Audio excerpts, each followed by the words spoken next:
I know you've been doing teaching and coaching entrepreneurship for a while. It just seems like because of COVID and with technology, there's more tools for delegation than ever in my career in real estate. I don't go to any properties. I don't really see too many clients.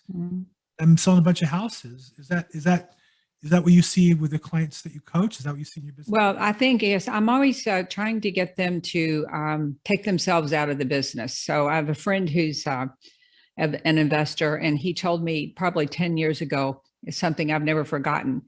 He said, your goal should be to take yourself out of your business, the day-to-day of your business, of you being the doer, except for the things that make you that where you are the face of the business, like this meeting where Bill has this meeting, or when I do a podcast, something like that, or you, like Carol, makes a video.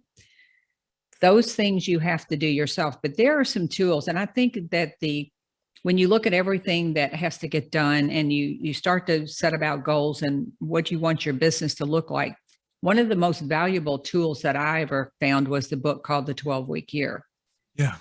That's where you take all your goals and you break them down into quarters, then you break them down into weeks, because let's face it, those goals that you've got in January, you should have no more than 3 or 4 big goals to begin with.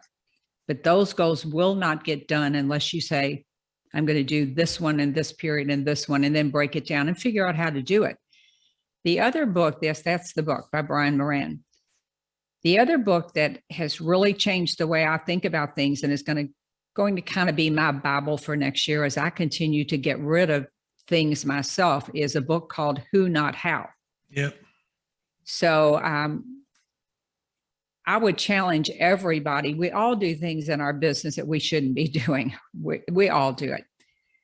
And the next time you are tempted to try to figure out how to do something, go on to Upwork or one of the outsourcing sites and find a how or find a who. I mean, it will change your life. So, and I'm guilty of that, but probably the first book that I read that changed my thinking about all of that was, you're probably familiar with a guy named Mike Michalowicz. He wrote Profit First. Yep. He also wrote a great book called Clockwork.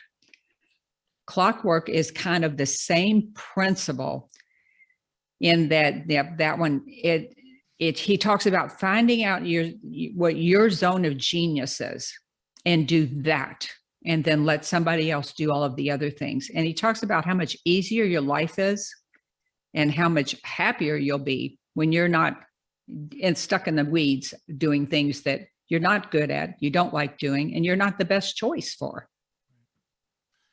Wow, some great insight. I think, I've tried to get my business to where I do content work, talking to leverage, talking to people. I get people call me by appointment who want to talk to me. And pretty much everything else I try to get somebody else to do. And I have to be careful because, you can't do that in your life, right? You can't do that with your wife or your spouse or your child. No. Because the goal there is to interact with them. It's not really about the work. It's about the interaction. And even with clients, sometimes we have to be careful that we don't want to delegate out so we don't interact with clients, because our goal with the certain clients is to build a relationship with them. So you have to be a little careful about that. I would say for years I overdid it. I learned how to do contracts without ever meeting clients, and I wondered why I didn't get the repeat business and referrals I wanted. Well, if you never meet me, you're not going to love me. And you're not I think in Clockwork they talk about it's like the QB function. I always think of the acronym Queen Bee. So you figured out what are the activities that you and you alone should do. And I know what they are for me, and I'm still pulling myself out of the weeds sometimes. I'll think, well, that would be fun to do that. And I'm going, wait a minute, what are you doing? What are you doing? Stop.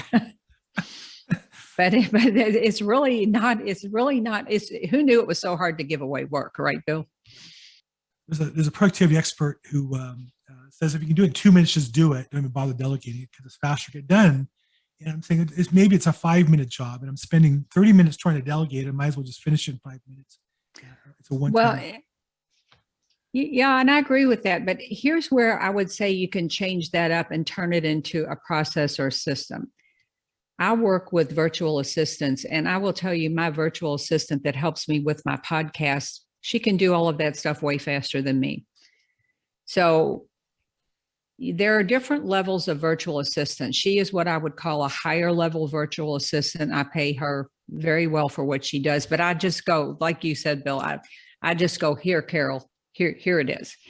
Now I have some lower level virtual assistants. And so that I wouldn't have to do that, what you just said, train them each time, I create a training packet for them. I tell them what the overview of the job is. Like one of the first things I outsourced back when we used to do this was Craigslist ads.